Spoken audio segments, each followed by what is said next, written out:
Hi viewers, welcome to our channel. ప్రస్తుతం మనతో పాటు దాము బాలాజీ గారు, సీనియర్ జర్నలిస్ట్ ఉన్నారు. వారితో ఒకసారి మాట్లాడదాం. సార్ నమస్కారం సార్. నమస్తే. సార్, మోహన్ బాబు గారు మరో వివాదంలో చిక్కుకున్నారని వార్తలు వస్తున్నాయి సార్. అంటే వాళ్ళ మేనేజర్లు ఒక వన్యమృగాన్ని వేటాడారు, దానికి సంబంధించిన విజువల్స్ వైరల్ అవుతున్నాయి. ఇది కూడా ఇష్యూ అయిపోయింది అని అంటున్నారు. మరి ఏ మృగాన్ని వాళ్ళు వేటాడారు, మరి ఇది ఎటువంటి పరిణామాలకు దారితీసే ఛాన్స్ ఉంది? మోహన్ బాబు మరో వివాదంలో ఇరుక్కున్నాడు.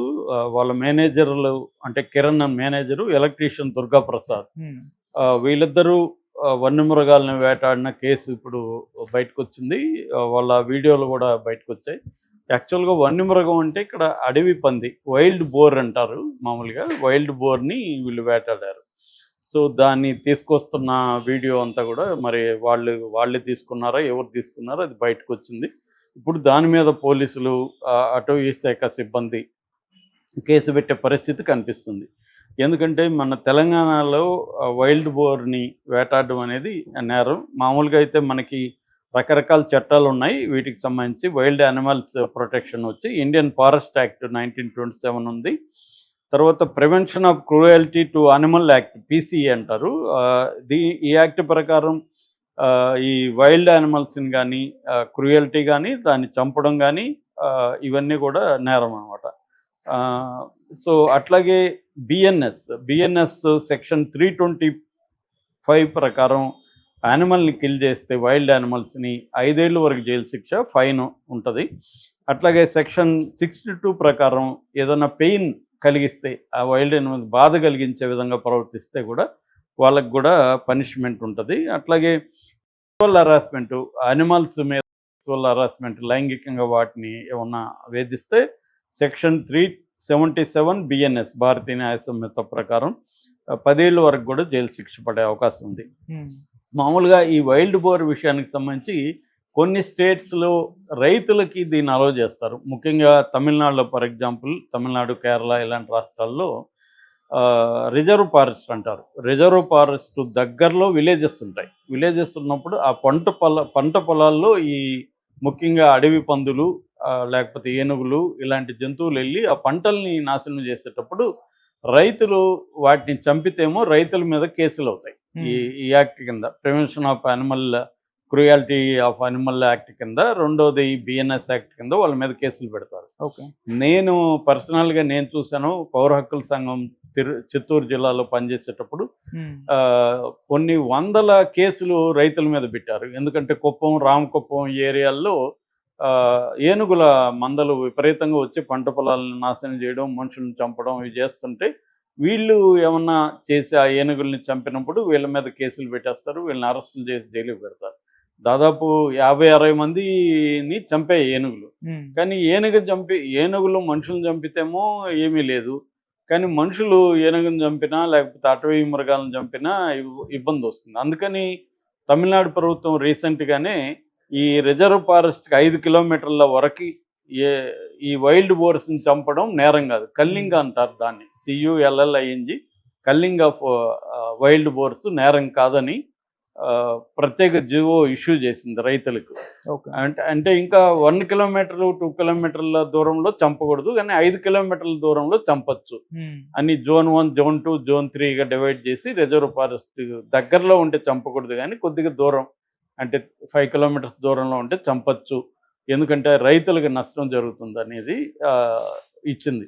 కానీ ఇక్కడ ఇప్పుడు వీళ్ళు చంపింది అయితే చట్ట ప్రకారం నేరం అవుతుంది. వీళ్ళు ఏంటంటే ఈ అడవి పంది, వైల్డ్ బోర్ అంటారు, ఈ అడవి పందిని చంపి ఆ విజువల్స్ తీసుకొస్తున్నారు. సో ఇది Mohan Babu manager and Durga Prasad electrician. యాక్చువల్గా వీళ్ళిద్దరి మీదే మంచు మనోజ్ కూడా గతంలో కేసు పెట్టాడు. అంటే వీళ్ళిద్దరూ తన ఇంటికి వచ్చి డీజిల్లో షుగర్ కలిపి దాన్ని జనరేటర్లో పోసారు, ఆ డీజిల్ని. దానివల్ల మొత్తం రవ్వలు వచ్చాయి, అది ఇల్లు కాలిపోయే పరిస్థితి క్రియేట్ అయింది. అట్లాగే పవర్లో ఫ్లక్చువేషన్స్ వచ్చేసాయి. ఇదంతా కూడా వీళ్ళు కావాలని చేశారు. ఈ మేనేజర్లే ఇలా చేశారని దుర్గా ప్రసాద్ అండ్ కిరణ్ మీద కేసు పెట్టారు. ఇప్పుడు వీళ్ళిద్దరూ ఈ అడవి పందిని వేటాడి వాళ్ళ ఇంటికి తీసుకురావడంతో ఇది మోహన్ బాబుకి తలకు చుట్టుకునే అవకాశం ఈ కేసులో కనబడుతుంది. ఆల్రెడీ మోహన్ బాబు మీద హత్యాయత్నం కేసు 109 బిఎన్ఎస్ సెక్షన్ కింద హత్యాయత్నం కేసు పెట్టారు, అటెంప్ట్ మర్డర్ కేసు. ఇప్పుడు ఆయనేమో విదేశాలకు వెళ్ళిపోయాడు, అమెరికాకి వెళ్ళిపోయాడు అంటున్నారు. ఎందుకంటే ఆల్రెడీ ఆయనకి బెయిల్ కూడా రిజెక్ట్ అయింది, ముందస్తు బెయిల్ రాలేదు. బెయిల్ రిజెక్ట్ అయినప్పుడు 24వ తేదీ విచారణకు రాకపోతే మేము అరెస్ట్ చేస్తామని కూడా ఏసీపీ సిపి వీళ్ళు ప్రకటించారు. ఇప్పుడేమో ఈరోజు 31 ఇంతవరకు అరెస్ట్ చేయట్లేదు. అంటే ఆల్రెడీ కోర్టులో మోహన్ బాబు దేశం విడిచి పారిపోలేదని అఫిడవిట్ కూడా అడిగింది కోర్టు, ఇది డిఫెన్స్ అడ్వకేట్ని. సో ఇప్పుడు కోర్టుకేమో వీళ్ళు మోహన్ బాబు పారిపోలేదని ఇచ్చారు. మరి పారిపోలేదని ఇచ్చినప్పుడు ఇప్పుడు విచారణకు పిలిస్తే వెళ్ళాలి కదా, విచారణకి వెళ్ళలేదు. మరి ఎందుకు మోహన్ బాబుని అరెస్ట్ చేయలేదు? అటు పెద్ద నేరం చేయకుండా, తనకేమీ తెలియకుండా, తను రావద్దని ఎవరు చెప్పలేదు కాబట్టి అల్లు అర్జున్ వెళ్ళాడు. అల్లు అర్జున్ మీదేమో చాలా తీవ్రంగా అసెంబ్లీలో కూడా ప్రస్తావించి అల్లు అర్జున్ ఇది చేశారు. మోహన్ బాబు క్లియర్గా విజువల్స్ ఉన్నాయి, అతన్ని దారుణంగా కొట్టాడు TV9 విలేకరు రంజిత్ని, క్లియర్గా విజువల్స్ ఉన్నాయి, వీడియోలు ఉన్నాయి, సాక్ష్యం ఉంది. వ్యక్తులు అక్కడ జర్నలిస్టులు ప్రత్యక్ష సాక్షులు ఉన్నారు. కానీ ఆయన మాత్రం అరెస్ట్ చేయలేదన్న విమర్శలు అయితే వస్తున్నాయి. సో ఈ కాంటెక్స్లో ఇప్పుడు అడవి పందిని వేటాడడం అనేది కింద వైల్డ్ లైఫ్ యాక్ట్ కింద చట్టం అవుతుంది, ఫారెస్ట్ యాక్ట్ కింద కానీ ఇప్పుడు నేను చెప్పిన చట్టాల కింద. కాకపోతే ఏంటంటే ఇది మామూలుగా రూరల్ ఏరియాల్లో వెరీ కామన్ ఇవి. నేను చాలాసార్లు చూస్తున్నాను, అడవి పంది కూర తింటున్నట్టుగా చాలామంది చెప్తూ ఉంటారు. ఎందుకంటే అడవి పందులను చంపడం అనేది రూరల్ ఏరియాలో వెరీ కామన్. ఎందుకంటే పొలాల దగ్గరకి వచ్చేసి పెద్ద అడవులు కూడా అవసరం లేదు. మామూలుగా చిట్టడవులు అంటారు కదా, చిన్న చిన్న చెట్లు ఉన్న ఏరియాల్లో కూడా ఇవి ఎక్కువగానే ఉంటాయి అడవి పందులు. సో వాటిని చంపడం అనేది పెద్ద నేరంగా పరిగణించరు. కాకపోతే ఎప్పుడు ఇవన్నీ ఎట్లా అంటే జరిగిన రోజులు జరుగుతుంటాయి. ఇప్పుడు కోడి పందాలను బ్యాన్ చేశారు, కానీ కోడి పందాలు జరుగుతాయి కదా సంక్రాంతికి. అది దొరికినప్పుడు సీరియస్గా పోలీసులు కేసు పెట్టినప్పుడు అది ఇష్యూ అవుతుంది. మామూలుగా అయితే ఇవన్నీ జరుగుతుంటాయి. అడవి పందులే కాదు, అనేక రకాల అడవి జంతువుల మాంసాలు మనకి మార్కెట్లో దొరుకుతూనే ఉంటాయి. సో కనుజులు అంటారు మామూలుగా, బైసన్స్, అవి విపరీతంగా దొరుకుతాయి. జింకలు దొరుకుతాయి, అడవి కుందేళ్ళు దొరుకుతుంటాయి. ఇలాగా అడవికి సంబంధించిన యానిమల్స్ మాంసాలు అనేవి కామన్గా మనకు మార్కెట్లో దొరుకుతూనే ఉంటాయి. కాకపోతే పోలీసులు పట్టుకుంటే మాత్రం కేసులు అవుతుంటాయి. సో ఆ రకంగా మరి ఇది వీడియో కూడా బయటకు వచ్చింది. ఇప్పుడు మీడియాలో మనలాంటి మీడియాలో అంతా కూడా దీని మీద డిస్కస్ చేస్తున్నారు. సో దీని మీద ఏమన్నా ఇప్పుడు వీళ్ళిద్దరి మీద కేసు నమోదు చేస్తారా? ఆల్రెడీ వీళ్ళిద్దరి మీద కేసు నమోదు అయిందా లేదా? ఎందుకంటే మనోజ్ కంప్లైంట్ ఇచ్చినాడు, ఆ కంప్లైంట్ని దాదాపు 7 పేజీల కంప్లైంట్ని అతను మీడియాకు కూడా రిలీజ్ చేశాడు.